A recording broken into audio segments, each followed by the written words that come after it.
Which choice completes the text with the most logical transition? Few New Yorkers have heard Thelma Pollard's name. Blank, many have seen her work in the famous Broadway musical The Phantom of the Opera. As the musical's longtime makeup supervisor, Pollard put the iconic makeup on the face of the Phantom himself. So option choice A says, similarly. This is incorrect because this would imply that what the second sentence is saying is similar to what the first sentence is saying. But this is not the case because the first sentence highlights how few New Yorkers have heard Thelma Pollard's name, but the second sentence highlights how many have seen her work.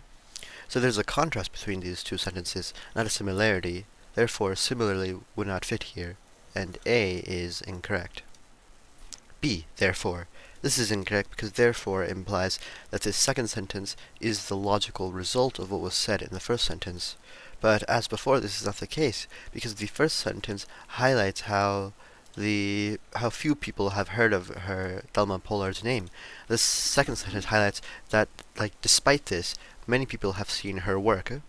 So there's not a logical conclusion between these two things, where instead there's a contrast, and therefore it does not highlight this contrast. So B is incorrect.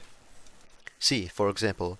This is incorrect because, for example, in this case, would imply that the second sentence will discuss how few New Yorkers have heard of her name. But this is not the case because the second sentence instead describes how many have seen her work. So because, for example, does not properly fit in this context, C is incorrect. D, however. This is the right answer because however properly highlights the contrast between the first and the second sentence, where the first sentence highlights how few people have heard of her name, but the second sentence shows that despite this, many people have seen her work, and however properly highlights this contrast. So D is the correct answer.